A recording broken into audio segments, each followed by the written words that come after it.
Hello everyone, this is Space Café Podcast, and I am Marcus.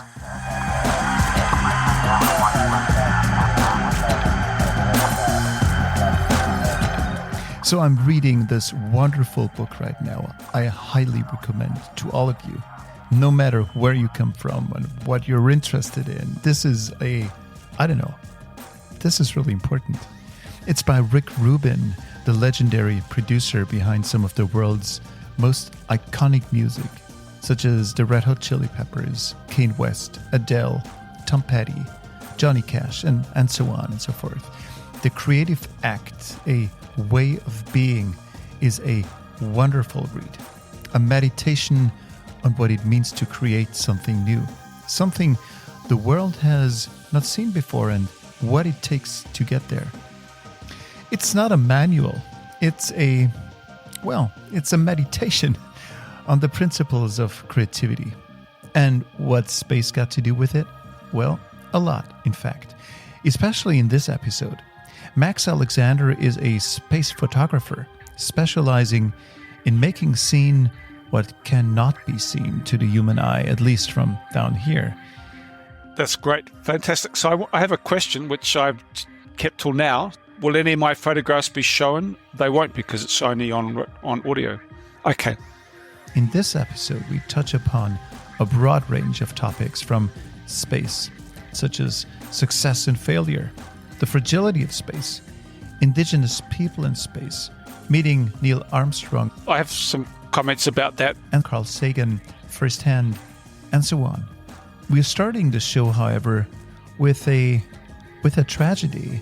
The failed Start Me Up mission by Virgin Galactic that Max got to witness firsthand from the launch site. Ladies and gentlemen, please welcome Max Alexander to the Space Café Podcast. So it was a very big event for launch. The plane took off at about 10 p.m. at night on Monday night, and I went over there at very short notice to give a talk and to engage with stakeholders and so on. People across the industry and government. And regrettably and unfortunately and sadly, the rocket did not make it to space. It got to about 76 kilometers. The upper stage didn't make it all the way to space, and I believe it landed off the coast of Lanzarote. So how did that feel on site? Were you witness to any emotions on site? Yes, very much so, and I felt it myself. So there was a tremendous atmosphere there, and all the different stages were going through, and great excitement in the room. And the science minister was there. People with all probably most of the satellite providers, the 9 satellites on board. People from Virgin, Orbit, all kinds of people were there. UK Space Agency. It's a tremendous atmosphere in the room. Then there was a long gap between transmission from the YouTube feed from Virgin Orbit. And then a pre-announcement was made by one of the directors of Virgin Orbit to tell the audience first, the VIP audience, that there'd been an anomaly before they made it public. So the mood, it was strange. It was very surreal. Everybody went quiet. I think it just took a while for people to absorb what had happened, because you can't see this disaster, if that's what you want to call it. But then that was replaced really by sadness, and I saw people crying and hugging each other. And a lot of mixed emotions out there.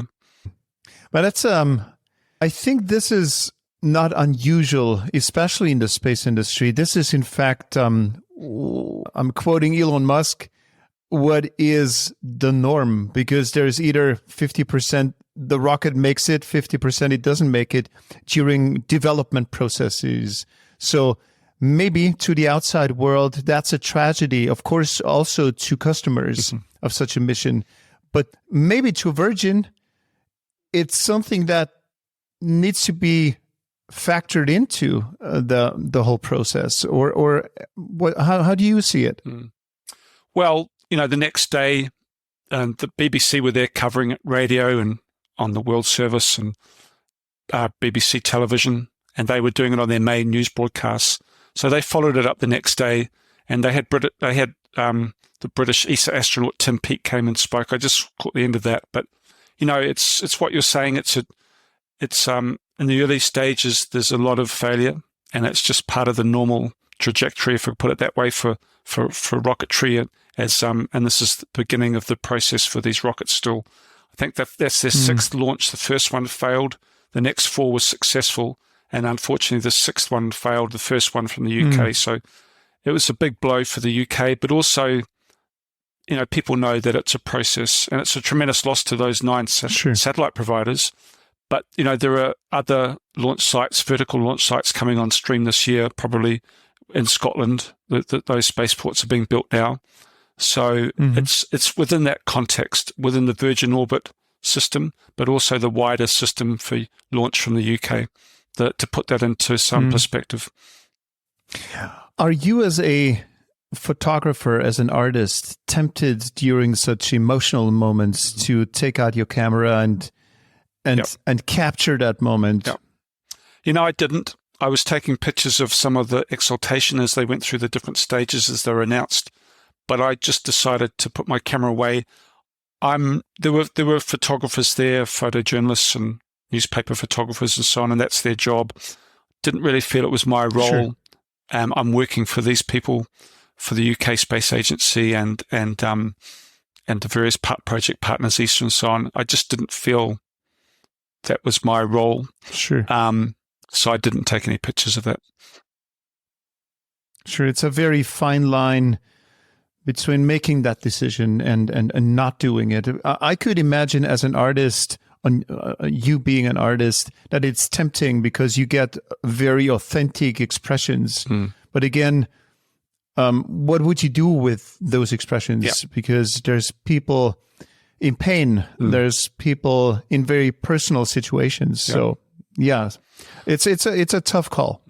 I mean, I'm focusing on, I wanted some pictures if the exhibition returns to the Eden Project, these biospheres nearby, which is all about sustainability on Earth, and now we're trying to broaden this out into sustainability in space. I wouldn't really want to show that. I mean, Sure. there could be a place for it in hindsight, now that you mention that. I mean, to tell a full story. They're very open and transparent there. It probably wouldn't have been a problem, but it just didn't feel at the time. I guess I was caught up in it myself because, I was rooting for it and was affected by it. If I put myself into the shoes of an audience of an exhibition, I could imagine having an interest in an exhibition about failure also, because failure, that's a human thing. And everyone knows that it's not all shiny, and there's lots and lots of attempts to make something shiny. And so maybe there's stuff like that out there when it comes to exhibitions, but maybe to me as an audience, that could be an attractive thing to see. Yeah, I think so. It depends on the context, though. I mean, the exhibition I'm working on now is about space sustainability and about the environment up there and the hazards to that. So there's a lot of different strands that I'm covering, quite a few as it is. And that's a slight concern. Well, not a concern, but I just need to keep checks and balances on that it's not too kaleidoscopic in its approach. Such a broad subject, and I've covered so many different aspects of the story. So, but yeah, I mean, for the next launch, we can see how that plays out if I'm at it. It plays out successfully. 2023 is a great year. It's going to be great. So no failures. So, as a photographer, a topic that's very dear to your heart, very close to your heart, is space debris. Speaking of low Earth orbit, could you talk to this a little? Why this is of interest to you? Well, just to broaden out from your question more, so it's not actually a pristine environment anymore. Just to address that point to begin with. Like plastic in the ocean, there will always be plastic in the ocean now, microplastics, sadly. And that analogy rings true very much to space. So we'll always live in a world where there's space debris. It'll never be clear completely, no matter what we do, just down to sub-millimeter sizes. So they may clear up space with some of the larger debris, but it will always be there. It's just a matter of managing that, mitigating against it, and acting sustainably, and not not just like the oceans and on the land and in the atmosphere, this fourth domain, space, if you like. We're actually starting to treat it the same way as a scrapyard as we are in those other three domains. So from an anthropogenic point of view, from a point of view of human activity changing our environment, we're starting to do that for 65 years in space, and exponentially so now with the increase of mega constellations. So that's just more broadly, that's what sort of drew me into this project, was to read about that. But also I wanted to tell a wider story. To me, it was just too much of a simple polemic to say we're trashing space and that's it, and then walk away from that. So really, the project does three things. It talks about the economic and societal benefits of space. Our whole modern lives are governed by space. I personally fully support it. I've worked in the space sector for more than 10 years. And a lot of these organizations and companies are my clients. So I fully support it. However, you have to do that sustainably now because those orbits could be under threat. And then the final part of the project, the third element, was about the sustainability and mitigation processes that's starting up around the world. So one of your exhibitions is called Our Fragile Space. So you're calling this, that's kind of interesting to see that this vastness out there is fragile. So maybe you could talk to that a little. Yeah. Why fragile? Yeah. Well, when astronauts look down on the Earth, they talk about the fragility of the Earth. You know, they talk about the atmosphere, just this tiny thin membrane that we all need and survive, and which we're threatening at the moment, without sounding too doom-laden here, but it is under threat, our atmosphere. And it just seems to me that fragility is an appropriate word for the special environment of space. I mean, one word can't sum it up. It's a unique environment. It's fragile and unique, you know, so it's a vacuum, of course, but it's important to say that. It's also about the velocities involved up there. So people have this idea that, without sounding patronizing, the public sort of thinks the space is sort of, the debris and the satellites are just floating around. Well, they're not. They're traveling at 25,000 kilometers an hour, 8 kilometers a second in one direction. And then you've got the approach velocities, which, you know, so it can be almost up to double that. So it's tremendous velocity. So a fleck of paint, a tiny bit of paint, or something the size of a grain of sand, can be damaging to a satellite. So that's what I mean by fragile. If you are in that environment as a piece of hardware, a satellite, a rocket, or an astronaut on the space station, that's what I mean by fragility. That's why it's a fragile and hostile environment. Are you doing that kind of photography, focusing on that very topic, out of pure interest for the subject, or is it a political motivation behind it? Yeah. Well, so I covered here in Madrid, I covered COP25 for more than a week, and it was very affecting. I'd like to think I'm reasonably well informed with climate change, but just covering that and being exposed to all those speakers and the events and so on was very affecting for me. And it just really chimed for me at that time, which led into during the pandemic, about we're doing similar things to space. We're only at the very beginning of that. We're 200 years into the Industrial Revolution. So we have 200 years of putting carbon into the atmosphere. And we're only 65 years in putting stuff up into space since the 1950s. But more especially the last decade, it's a really critical decade coming up. So we could go down that same path. So that to me was a motivation. Politically, I would say no, but increasingly as I've gone through this last year or longer now, I've engaged with regulation, insurance, space agencies, academia, astronomy, across this whole spectrum. So I've become, and I've met a lot of people, and I'm working on broader initiatives, not just a photography project and not just science communication, but actually I'm involved in wider projects, committing to inform and to raise awareness of the issues. Now, to answer your question a bit more fully, it's not my role to say what should be done.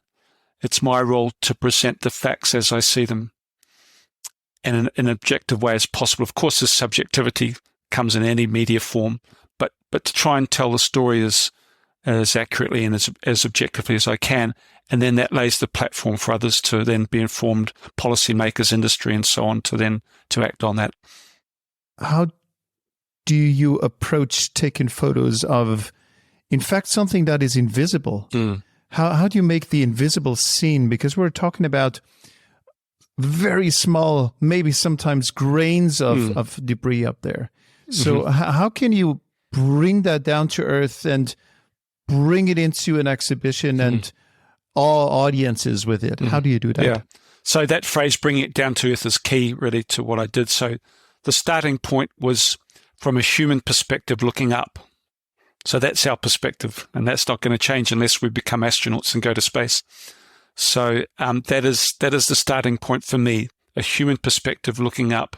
So normally when you see space debris represented, it's from the point of view, if you use a film term, POV, the point of view from space as a graphical drawing, illustrating, or an animation, illustrating all the debris going around. That's great. That's very effective. But I wanted to show a human perspective. I also wanted to show proximity, that it's only 400 kilometers. So it might be from, I don't know, Berlin to Munich. I don't know that distance, but something of that order. It's not very far. So 200 kilometers to 2,000 is low Earth orbit. So that's just a short distance. So I wanted to show, and a really key part of the project is that that near space, as it's called, is part of the Earth's environment and needs protecting. So low Earth orbit is within the Earth's atmosphere. It's within the magnetosphere. And it's not, space is not somewhere out there. It's actually what it is. But at the same time, it's a dichotomy, but it's part of the Earth's environment. And that's one of the key messages of the exhibition. So a human perspective looking up. Now, so I did that through photographing about 300 pieces of artifacts. As I went around Europe and America and the UK doing the project, every location I could find an example of what's in space, I took a picture of it. And we cut those out and we montaged them into the sky. So it meant that was sort of the art side of the project. It meant I was slightly concerned because that means it's reportage photography, portraiture, and this art. But I wanted to show that and we montaged it into a sky view over London, over Greenwich, to show that that's where all this debris is. So, but also the human story. I ended up with too many pictures, and we had trouble I thought it would be hard to get enough pictures, but we ended up with too much, and that's a good problem to have. So through story, I did over 20 portraits of key people around the world who are working on these problems. Astrodynamicists like Maura Bajar at the University of Texas and now based in Hawaii through Privateer, working with Steve Wozniak from Apple.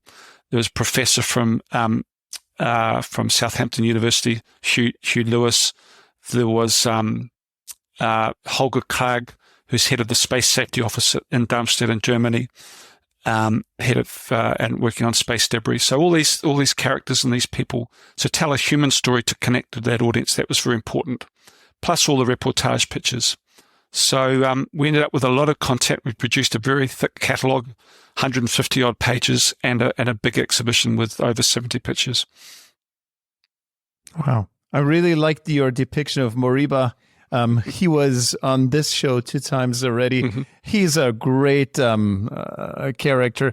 But who came up with that crazy idea to put him in the middle of a trash site, half naked? So that's really beautiful. Well, I love to collaborate with people. That's where the real gold is for me, working with scientists. I love that process. So it's a collaboration. So we did actually, so we flew over to one of the smaller islands and in Hawaii. So he invited me out there to Hawaii, to Maui, and we flew to one of the smaller islands where we engaged with indigenous communities there and to help learn lessons about sustainable practice and bring those to the space world. And then I said to Moribod, maybe we can find a rubbish dump somewhere. So he'd already talked to me about a landfill site. So I would say those two things came together, some of my thinking and his, and we just arrived at that point, and it became a very simple picture. He does like taking his shirt off, so I think that worked very well. Also, serendipitously, there was somebody just thrown a chair on the scrap heap. And I just think so. And I sat him down in that chair in the middle of the scrap heap. He very much has a leadership role, across the world with what is scientific work, but through the media as well. And he's just won the MacArthur Award, the Genius Award in America. It's an incredibly prestigious award. And so I just saw him sitting there in that chair with his leadership role. That's pretty much how I saw it looking down the lens. I really like that one. So I could totally see it on the cover of a magazine. That's really, really beautiful. So people who's listening right now, you should totally look it up. So where can people find that photo? Yeah, sure. So it hasn't actually, right now. Yeah. Well, it's not available right at this time. So the exhibition, without going off on too much of a tangent, launched at Lloyd's of London at the insurance market, global insurance market, the famous Lloyd's building in London. And so it wasn't open to the public, but it was open to 5,000 people in the financial service world per week for several weeks, and a tremendous engagement there. So we're now going to, the exhibition will be in Coventry Cathedral, in the ruins of Coventry Cathedral in May, and then we're hoping to get it to Vienna in June. And so at that point, we will be publishing the pictures online. So currently not available, but if somebody wants to see it, they can get in touch with me through my website, maxalexander.com, and I'll very happily send to the pictures a link to that. Well, thank you so much. That's I think you're going to be getting a couple of emails after this. So you mentioned when you met Moriba or visited Moriba, you got to visit indigenous communities. So did you talk with the indigenous communities about that topic of space debris, of the fragility of space?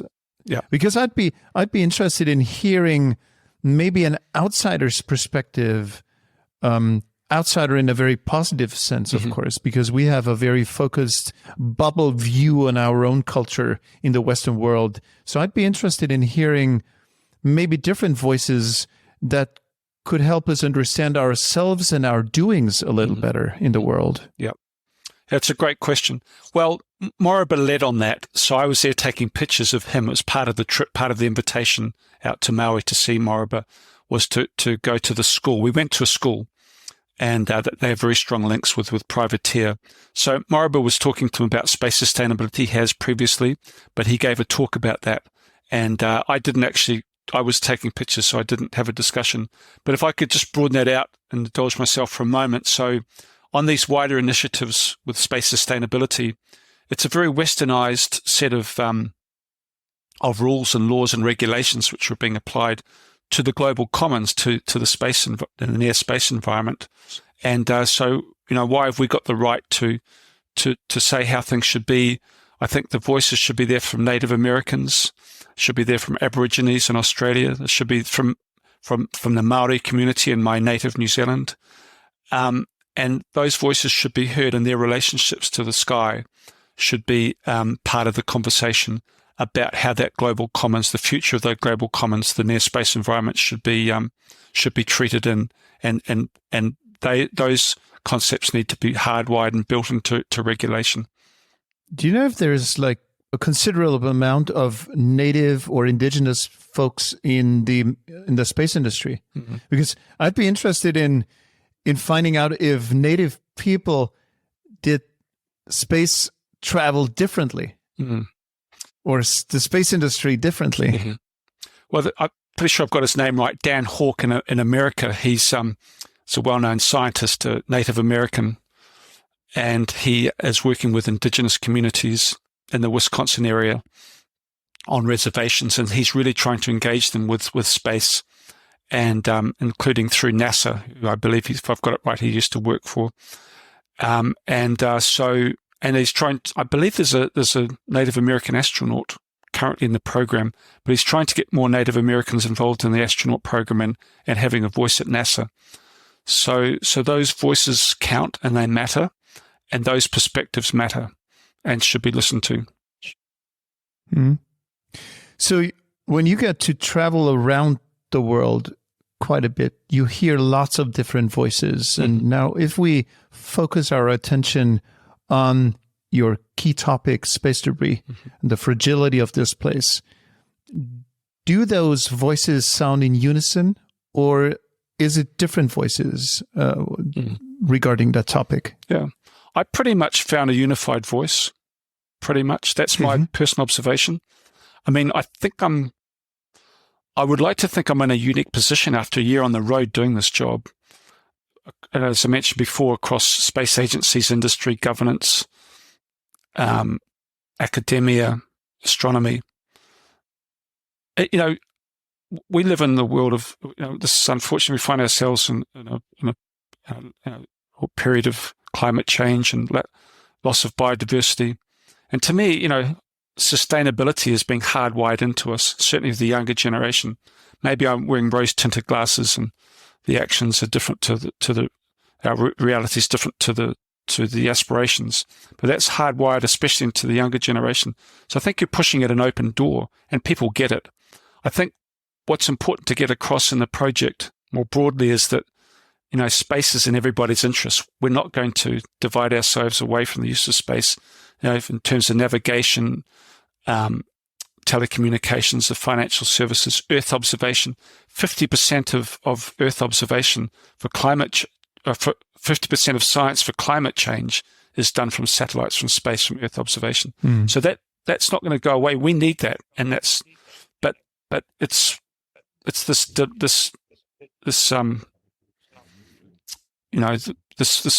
the conflict is there between the use of space but overusing space. That's where, and that naturally came out in the storytelling from what I'm trying to do. But I think, to come back to the core point, it's the pushing at an open door. People get the space sustainability angle, and people want to act responsibly. There's different ways, we can come to that a bit later, how that's happening at the moment. It's really fascinating seeing what's going on. It's actually an amazing opportunity. But to answer your question, I saw pretty much a unified view of that. Even with SpaceX and Starlink, their teams are working with, for example, the Royal Astronomical Society in the UK to try and reduce light pollution, the different mitigating things that they're doing with their satellites. So they're actively engaging, and they get it. They don't want to, affect the astronomy and the optical and radio astronomy world. That's still an ongoing process and still being worked through, and is a potential crisis for astronomy in particular. But there is engagement and a wherewithal, I think, to act on the problems that are arising out of this disruption to the low Earth orbit in particular. You mentioned the younger generations and their understanding that sustainability is not only needed, but this needs to be, or is hardwired in our everyday. So, do you think we could go as far as to say that maybe it's now us, you and me, the old ones, the old guys, who are sort of the last generation of the polluters, and that the younger generations, they're the ones who are understanding that it's not the way to venture into the future. So is it just a matter of time until we have no say anymore? No, I think old heads will still prevail up to a point. We're getting into a lot of politics here, but I think it has to be leadership within young people, and to lead their kind, because not all young people are going to be sustainable. I think it's, humans are, we all extract a price from the environment no matter what we do. I flew a lot for this project, so my carbon budget was high. So I understand that. And everything we do, even having a glass of water here, having the lights on, we all extract a price from the environment, and we're all consuming. We're all consuming, and we're all to blame. And I don't think it's just our generation to blame, although we do have to take some responsibility. We do, but not all young people across the world, across the entire world, are going to be doing that. So it's not going to be a straight line. It's not going to be a linear graph. But you need, for my opinion, you need leadership within the young community to get other young people on board. Do you see any leaders amongst the young ones who stand out? I'm not as in touch with the younger generation as I might be, but again, at COP25, I saw a lot of them there, and obvious names there, but from around the world, including the global south, and so so I won't comment on their actions, but I'll comment on their motivations. I think there's a place for those voices, and they need to be heard. And it's not my role to talk about their methodology and whether that's right or wrong, but I'd fully support their motivation, 100%. But you know what's really fun? I mean, like in a negative sense, fun, that we're calling the younger generations, the active generation, climate terrorists. But I mean, like, it's for the sake of the planet and for the sake of generations. We're putting them in jail, and we're policing them and whatnot. So this is a very interesting moment in time that we're experiencing. Well, it's, I just as I said at the beginning, that it's not my role to talk about the actual action and the process. I see myself more as the role of presenting the issues, and for others in government, in industry, and the activists in the new generation to inform them how they go about that. That's their job and their responsibility and their motivation. But I don't see it as my role to really tell them what to do or to advise them, but only to really present the facts as I see them. Do your role is to raise awareness and to the issues that we've been discussing. Are you successful? I would like to say so. The project's only just begun. That sounds quite bold to say that, but I'm very, very pleased with where things are at with the project at the moment. I think in some ways we're overachieved already and exceeded expectations. I think having it at Lloyd's of London has been a tremendous shot in the arm. So it's a 2-year project. It will tour for 2 years. It will go around the UK. It will go around Europe. It will go to the United States starting this year. I would love to tell you the sorts of places we've got under discussion, but working with Secure World Foundation in the US, working with the UK Space Agency and other stakeholders and Lloyd's and so on, I'm in contact with about a dozen locations at the moment for a 2-year exhibition run. And so the beginning with Lloyd's is they've already started to hardwire space sustainability into their mission statement, and they've put that on their website. And so they've been having internal discussions and reports. There's meetings coming up, one key meeting coming up this month at Lloyd's. And I was told that the exhibition played a key role in that. So I'm incredibly proud as a photographer, as an artist, that I would like to think I've made a difference, that an art project has made a difference to move the dial for governance, regulation, insurance, politics. I spoke to the science minister on Monday night at Spaceport Cornwall, and so he knows about the project, and he's engaged with that. And so I'm extremely proud of where we're at, and there's a lot more to come. Let's give our audience a little bit of a background about Max Alexander. Could you talk to yourself a little, what had to happen in your life to bring you to the place that you are at right now? Sure. Okay. Don't know how personal and how far back we want to go. So yeah, we have time. Okay. Well, I always asked the big questions when I was a kid, and we had quite a difficult home life. And so just made me ask the big questions. So the timing was good. I remember the moon landings, and Neil Armstrong saved my life. He was important to me when I was 8 years old, the situation we're in. So I was always very, very interested in space, and that really planted the seed in my mind. I was 8 years old, and in Auckland in New Zealand, there wasn't a television broadcast in those days. We heard it on the radio. So we're at school 3 o'clock in the afternoon. I remember looking up at the radio and listening to that and just reading the newspapers on the front page, of course. And I would say the second next biggest thing in my life was when I was 19, the television series Cosmos.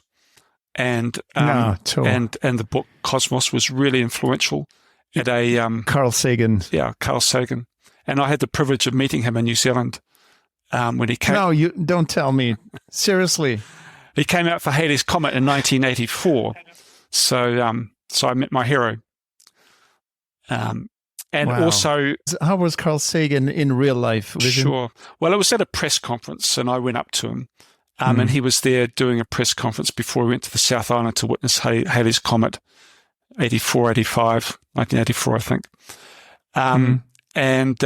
So larger than life, I was in awe of him. But he just suddenly everything clicked together and things made sense when I read his book. And I don't know, 19, not quite impressionable, not quite sure about the world, but it just brought it all together. And then seeing him in real life was incredible. And to meet him. And then for Neil Armstrong... You know what? Yeah. Just a quick anecdote from myself. It's very painful. I got from my grandmother, the Cosmos book for Christmas in the year 1983. And she signed it to Marcus for Christmas with a fountain pen on the first page. And the book got lost because I gave it to someone, I can't remember who it is, and so it got lost. And I cannot let go of that moment because it's really burnt into my emotional self. It's really painful because where is that darn book? It really means a lot to me. Well, you could put it on Facebook and ask your friends and relatives, and maybe totally. maybe it'll appear. You never know. So it had a big impact on your life then, presumably. It had a huge impact. So Carl Sagan was also maybe a role model for myself and brought me into or kindled that interest in space and also good science storytelling. He was such a passionate science storyteller. I'm not telling you anything new, but being a science communicator and storyteller myself, I keep trying to be as good as this guy, but of course it's never going to be possible to meet his standards. So it's really a shame that he's not around anymore. It is. I think with space debris, he would have something to say as well, and put that into an astronomical perspective. Yeah. Of course, Neil deGrasse Tyson is putting what's going on into an astronomical perspective, the wider anthropogenic aspects about life going out, leaving, and even Rusty Schweickart, the Apollo astronaut, life going out into the universe, albeit quite close still, but and what's going on at the moment at this point in history. He would have something to say about it. Yeah. You were going to talk about Neil Armstrong. Well, just to say that, so Neil Armstrong was really important to me as an 8-year-old, and I ended up spending a week with him and flying with him, which was an incredible experience. So just to work that into the conversation. So. Yeah, this is some serious name dropping that's going on here. So tell us about that. Sure. Well, I can give you a long version of the story if you like. So there's a yeah, totally. Sure. Okay. So Starmus is a music and science festival. It's been been there since the first one, 2011, which he attended. He very rarely did anything, but towards the end of his life, he sadly passed away a year later in 2012. But he was doing a few things at that time. And so he was at the Starmus Festival in the Canary Islands, and we flew from Tenerife over to La Palma to go up to see the Grand Telescopia Canadius, the world's biggest telescope on La Palma.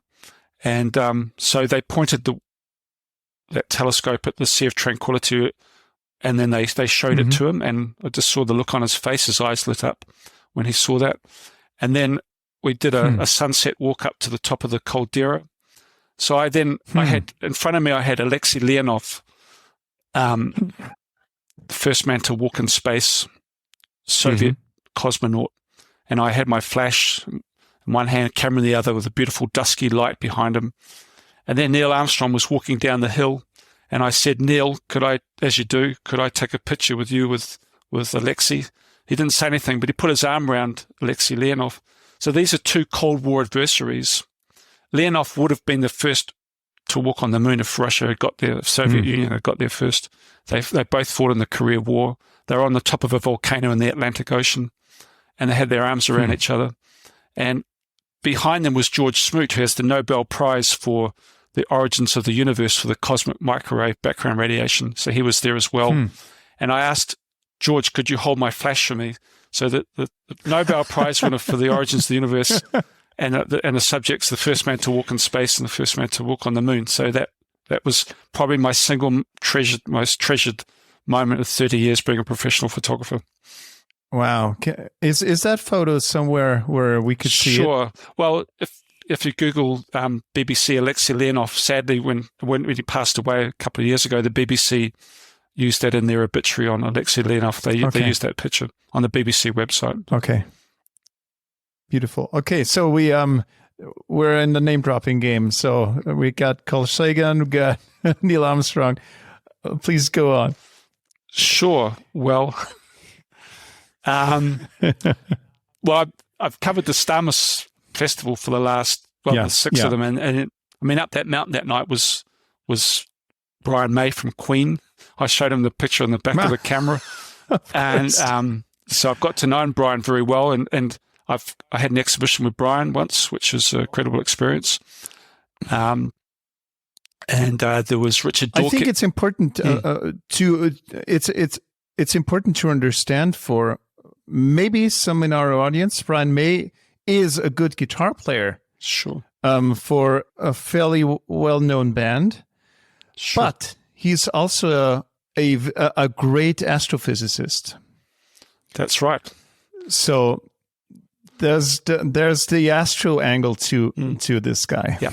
Well, he was in the Canary Islands because that's where he finished his PhD in astrophysics. So he was at Imperial College in the 70s. He's just had 2 semesters to go, 1 or 2 semesters to finish his PhD, but Queen was growing too big. And then so he dropped his PhD and he went off and became a rock star. And 38 years later, he picked up the PhD. It was on zodiacal light, which is seen from the Canary Islands. It's the dust between the planets, and it's particularly seen at those latitudes in the Canary Islands. So he worked with Garrick Israelian on that PhD and others, and became good friends with Garrick, an Armenian astronomer based in the Canary Islands now. And so the two of them set up Starmus. And so that's the connection. So through Brian, I got that gig, if you like. So he performs at a lot of the Starmuses.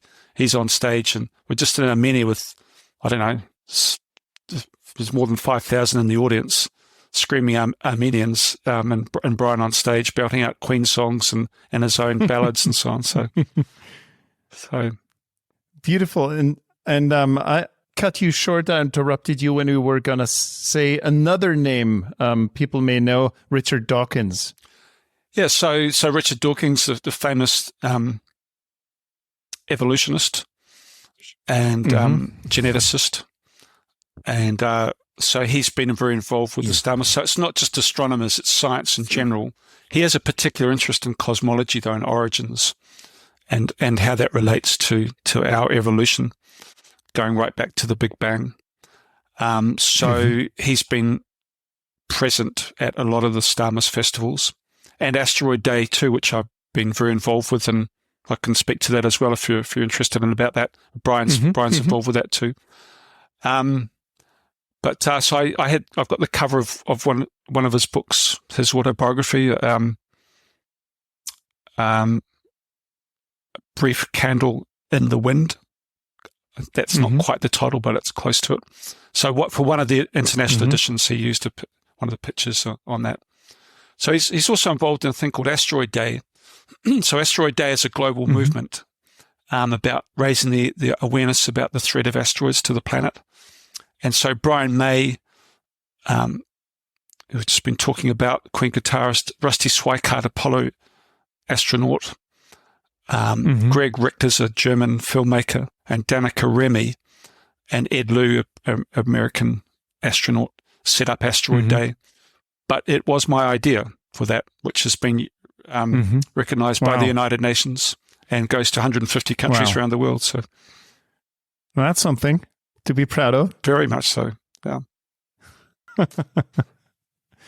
Great. So this all brought you in a very clear direction. You started out asking the questions maybe others didn't want to hear or not always answer you. So you were pestering your family and your environment with questions, and then you met the right people, and now you're here. Or what else happened in between? Well, I came over to Britain from New Zealand when I was 25, and did various jobs in the photography world, and then went freelance a couple of years later, in my late 20s. And but that photography world, that wasn't space photography then? No. So I trained at a photography school in New Zealand and had some pictures published, but not a lot. And then I traveled for 6 months, backpacking through Asia and so on, and found my way to London with £100 in my pocket, and then stayed with friends, and and then was going to go to the States, but one thing led to another. Got a job and went freelance. And I did travel photography for 6 or 7 years, pretty much going around the world doing travel books. Very exciting, amazing lifestyle, being paid to do that. Quite grueling, really tough and punishing. Publishers expect a lot from you. So I'm not going to complain. They say you'll send a photographer to the Caribbean for 6 weeks and all expenses, and they'll find something to complain about. But it's just incredible opportunities and experiences. And then, worked in different fields of photography, but mostly reportage based. And then I photographed the Northern Lights in Kiruna in northern Sweden, in 2 solar cycles ago. 1999, 2000, 1999, I think it was. And I was very interested to know what caused the Northern Lights. So I ended up, it just happened to be starting at University College London, was a adult diploma course, a 2-year course. So I did that course for 2 years at University College London when I wasn't on the road traveling with work. I was doing a lot of wine books at that stage, which was great, amazing. So for the last 20 years, I've worked in the science and space sectors and astronomy. Had an exhibition at the Royal Albert Hall in London called Explorers of the Universe. A lot of portraits of astronomers using the ideas, using metaphor in the pictures. And UK Space Agency. I photographed the British astronaut I mentioned before, Tim Peake. And while I was training in Germany and Cologne and also in Star City in Russia.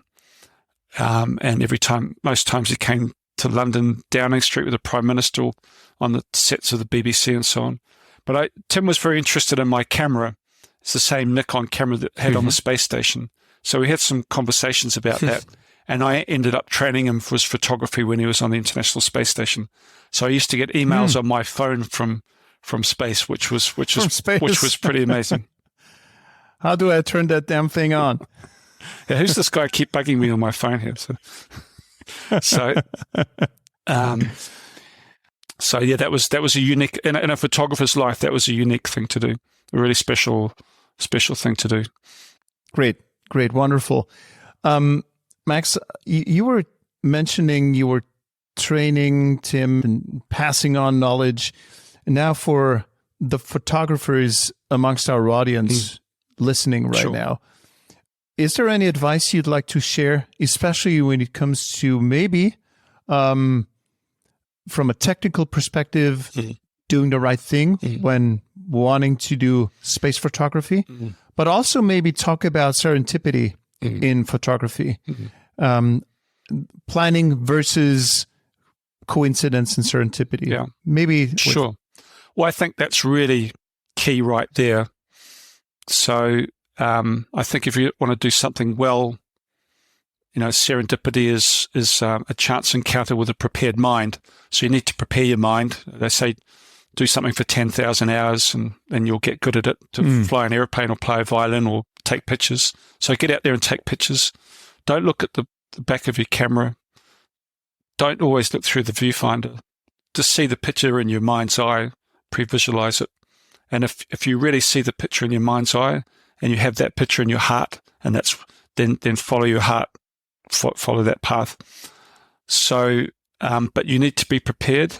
You need serendipity. You need serendipitous moments. So you have to be incredibly patient to do that and persevere. You have to be a bit of a bulldog. You don't want to annoy people. You need to be a good person. But you need to be determined and resolute and stick at it, and then wait for those moments to arise. So the technical side, that's just a given. You have to learn how to ride the bike, play the violin, or fly the plane. You have to do that. And then when you've done that, then wait for the opportunities. And also follow what you're interested in. I'm interested in space, so I've been very, very fortunate that the opportunities have presented themselves so I can work in that sector. But follow what you're interested in. Is it important to focus on a very specific type of gear? Is that important, or how important is gear versus talent and serendipity in space photography? Yeah. The gear is less than 10%. I can't put a number on it, but it's not important. Really? Yeah. Really interesting. So people save your money. Yeah. You can buy off eBay or some of the well-known online service. You can buy the equipment secondhand, and you can, if it's 5 years old, it's probably still absolutely fine. Some of my cameras are that age and older. Certainly my lenses are. So don't get bogged down that. It's a bit like driving a car. Mercedes or an Audi doesn't make a lot of difference. I mean, the top brands, of course, there's 4 or 5, 6 of the top brands are absolutely fine. In the digital era, that some of the video manufacturers are producing amazing still cameras now.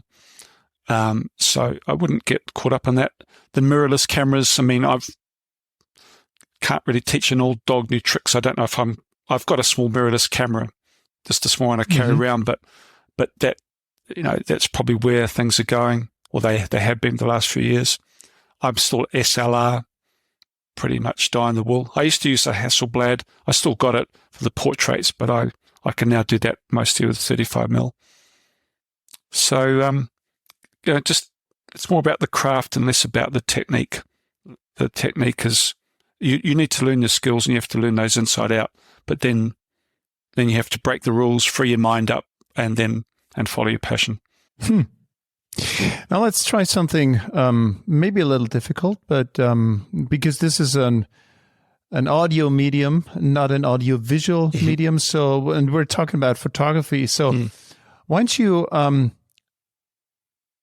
share the story behind your personal favorite space photo? And I know it's difficult because there may be multiple favorite photos, but think of one that's available to our audience to see. And maybe tell us the story behind it. Sure. So I took a picture of Stonehenge for my Explorers of the Universe series, and I wanted to tell the astronomical part of the Stonehenge story in that photograph. So I was very patient, waited a long time, many months, until June, and just more than 10 years ago now. So I didn't want to do it on the actual summer solstice because there would be a lot of people on site there. But I did it during that week. And I wanted I was waiting for a forecast for fog. I just thought a fog would be good. I had permission to go out through English Heritage, who's a client, to go on site. But I saw the forecast at midnight. I drove 2 hours down to Stonehenge from London, slept in the car for an hour, and then got up. And then it just seemed to me the best place was outside the perimeter fence. So I have a 600mm lens on, and then fog was there, just amazingly framing the stones. And then the sun rose up over Stonehenge. You have to be very careful. Anybody photographing the sun with a long lens, you have to be very, very careful and don't look at the sun at any time through a long lens. And it was just this incredible moment. And I only took about 10 frames as the sun rose up straight over the stones. And just the exhilaration of seeing that and seeing it on the back of the camera. It was in the exhibition. It was one of the signature photographs. So NASA run a thing called Astronomy Photo of the Day. Some of the people interested in astronomy will be familiar with that website. So they've actually used that photograph 3 times now over the years. So if you Google Astronomy Photo of the Day, Max Alexander Stonehenge, you'll get to see that picture. Wonderful, wonderful. And we'll also, if we're allowed, to put it up in our show notes. Sure, with pleasure. So people I can send you that too. Yeah, wonderful. Can you talk about any lessons you have learned throughout your career as a photographer? Next to serendipity. Yeah. Well, that's a good question. I think just a life philosophy: learn from your mistakes. Mistakes are no bad thing. Make mistakes. Yeah. I think, and when I brainstorm, I work a lot with a professional astronomer who taught me astronomy, professor of astronomy, and we sit down. If you find somebody to collaborate with and surround yourself with the best people if you can, at least one other person, and sit down, and if you've got 9 dumb ideas, that doesn't matter. That's good. That's healthy. And then one good idea will come, and that's where the magic is. So mistakes are good. Common sense, ignore that. Common sense is for the bourgeois. Just make mistakes, and then you'll find some gold dust in those brainstorming sessions. That's the way I work. A lot of photographers, I'm quite preconceived, and certainly with my portraits, and I do like to make my lists and go through them. But you have to be well prepared for opportunity. I guess I'm defaulting back to serendipity. So you have to be prepared to move away from the script. But I like to work to lists, ideas based, and that's what goes back to my travel photography days. But that doesn't mean that that's your methodology. You might have a different way of doing it. But you might want to start making lists of what you want to shoot. Do your research. I do a lot of research, a lot of reading. There's one story for National Geographic photographer read 20 books on cotton before he went out and did a story on cotton in the south of the United States. Wow. 20 books. I'm not saying you have to go to that extreme, but do your research. So my next big project's about space weather, and I've got a book here so Stuart Clark, who wrote the writing for Our Fragile Space, wrote a book on space weather called The Sun Kings, about the Carrington event in 1859, where the Earth was swamped by the solar wind. So you need reading is good. Again, it depends on what you want to do. But I'm reportage based, story based, storytelling. I want to tell a story. So it just depends on what you want to do. But making notes and carrying around a little black book is a good idea. What do you make of the idea that anything is interesting as long as you do it intentionally? So I like the idea because I remember the cover of Nirvana's Nevermind album from the 1990s. You know, that naked underwater the baby toddler with the baby. Okay. That's not the interesting one to me. The interesting one is on the backside, and the backside pictures Nirvana as a band, as a 3-piece band, in a very unusual photo. It's a very blurry photo where you do not know what you're seeing. You're seeing maybe three figures. Maybe it's the band. So it's to me, it's a failure of a photo that could have been taken by coincidence because someone stepped on the camera that was sitting on the floor. But that's interesting to me because it tells a story. It tells the story of what Nirvana was all about, the destruction of established rules and norms. So to me, the idea that anything is okay and interesting from an arts perspective as long as it is done intentionally and not likely, that may have something we could talk about. Yeah, it's really interesting. Well, sort of slightly default to proverbs, maybe cliche, but, the cracks are where the light gets through. It's those little blemishes, those happenstance things. I haven't seen that photograph. I don't recall it, but you need to be open and prepared. You need to think on your feet and wait for those moments and be open and prepared for them. Do you need intention? I don't know if you do. There's plenty of amazing pictures out there.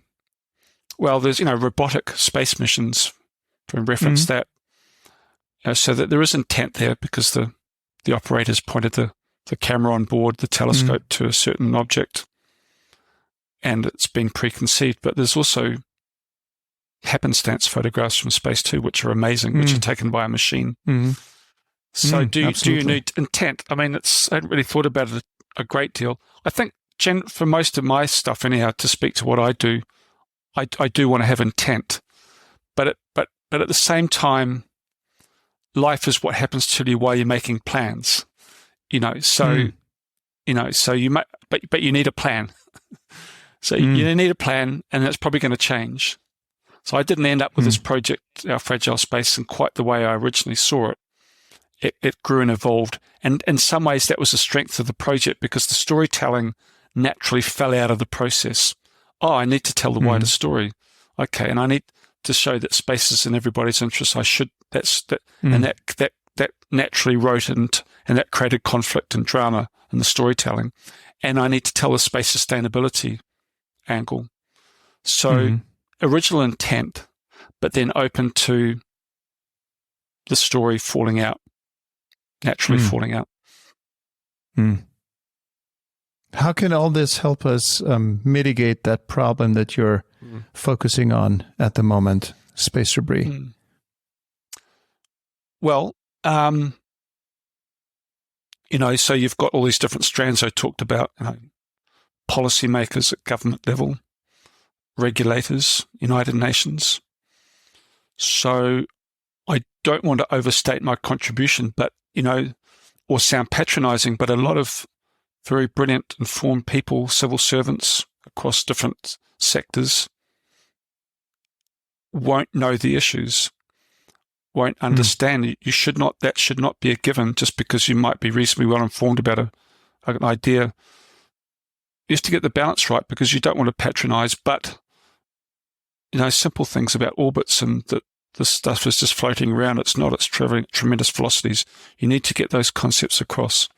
So to me, that is fundamental to the project to inform policymakers, regulators, insurance sectors, and of course to reach a wide audience as well. So that multi-strand approach to reach. But I think what's the most important thing is policymakers, to get to them and put it across their desk and across their in tray. But you to get to that point. Are they listening? Are they listening? Yeah. So I had engagement on Monday at Spaceport Cornwall with very key people in highest levels of government, and they're listening. Yeah, absolutely. So there is UK leadership. Of course, I'm flying the flag a bit for the UK because the UK Space Agency is the prime project sponsor, but there is UK leadership with sustainability in general. And there is emerging leadership with space sustainability. So they want to have launched from the UK, and they're the world's second biggest producers of satellites, an industry worth £16 billion a year, employing 47,000 people.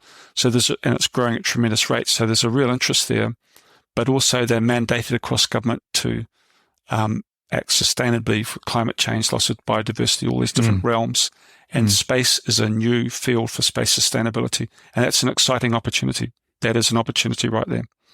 Do you think that the space debris issue and space sustainability issue is a way to come to terms with our earthly problems also? 100%. With the trash So it's a maybe it's a modern, or it's a very timely exercise for a larger project to start to understand that this environment is also us. It's not out there. It's right here. Yep. It's me. Yep. If I leave trash somewhere, that is, I'm leaving trash on myself. Yeah. And this is something we need to start to incorporate in our minds, because for too long we have been making this differentiation between us and it, or however we call it. As Descartes spread ourselves into the body and the mind, the church spread ourselves into ourselves being on top of nature, and nature is out there to be here to be conquered.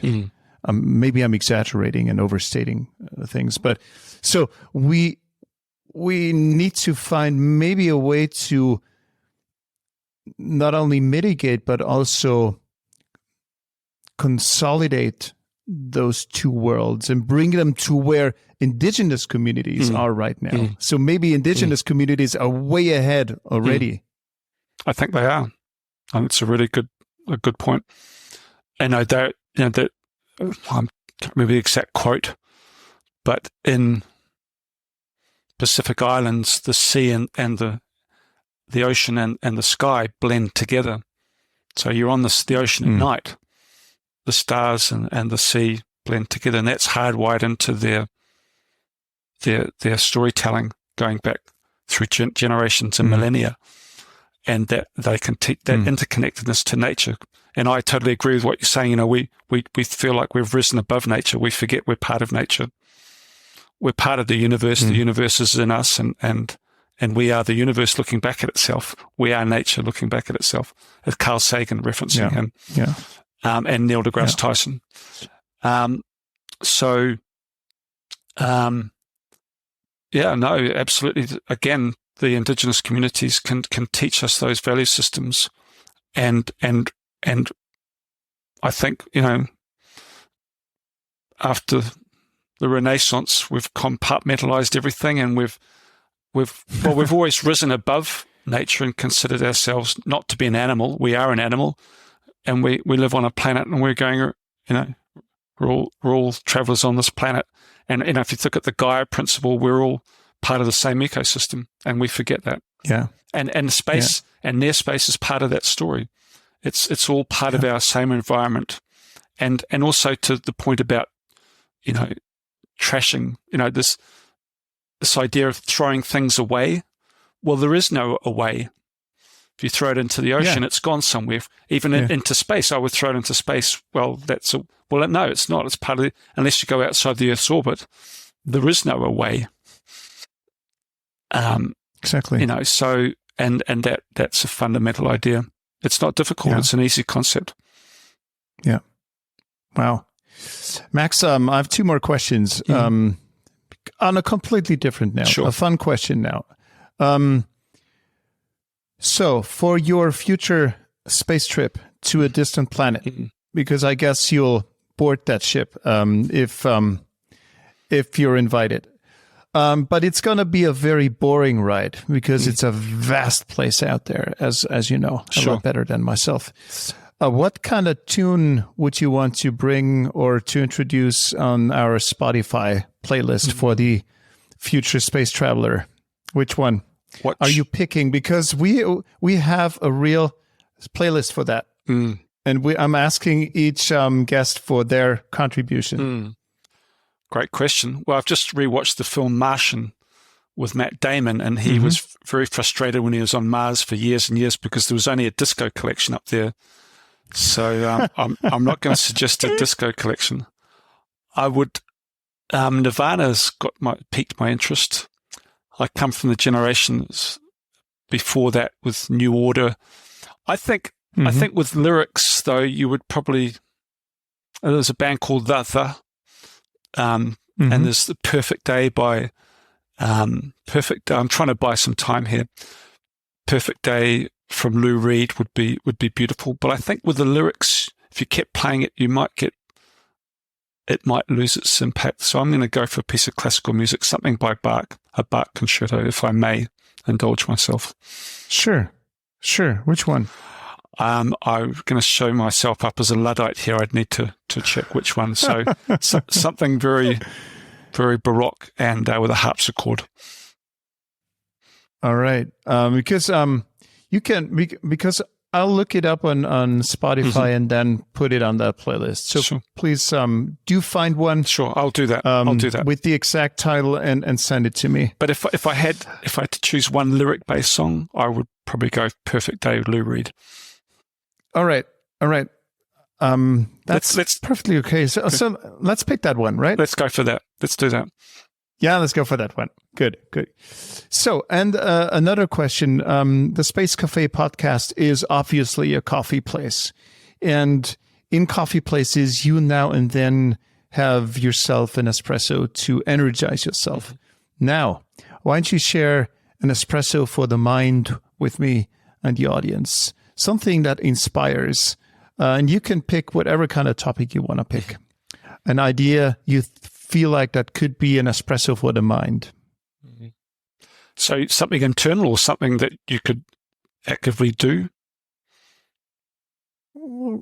I'm off limits, so you can pick whatever you want to pick. So I would say for inspiration, for an espresso moment, I would say find yourself an incredibly dark night sky where you can see the Milky Way, the band of our galaxy, the Orion, the spiral arm of the Orion spiral arm as it arcs across the sky, and just lie there and enjoy it. You'll see some satellites passing over, so don't beat yourself too much up about the satellites. Also reflect on where you are in this 21st century, this really special moment in history where humans are going out into the universe, which is incredible. We've got these amazing satellites up there. They're working for force for good for us all. And if you want to, just also think, well, we need to do that in a sustainable way. So I would say, look at the Milky Way on a dark night. Give yourself half an hour for your eyes to adapt to the darkness, and then look at several thousand stars and reflect on your place in the universe. That's where you came from, and that's who you are. You're part of it all. Beautiful. Thank you so much, Alexander, for that wonderful time together. Thank you so much. An absolute pleasure. Loved it. Thank you, everyone, for your growing interest in our show, and thank you for helping us grow. I'm handing over the next part to our trusted artificial intelligence wingman to indulge us with some fun. I'm going to sing. Fear not, I'm not going to sing now, but I was wondering how Brian May's Queen would phrase a request for ratings for this podcast. And here we go. Is this real life? Is this just a fantasy? Listen, Space Café Podcast listener, it's true. Rate and review us on Apple Podcast. It's due. Show how much you enjoyed the show with a star rating. Share your thoughts with a review. For all the galaxy awaiting. Thanks for your support. It will help us reach new heights. Live long and prosper. May your journey be bright. All right. May your journey be bright, my friends out there. Talk to you soon. Bye-bye.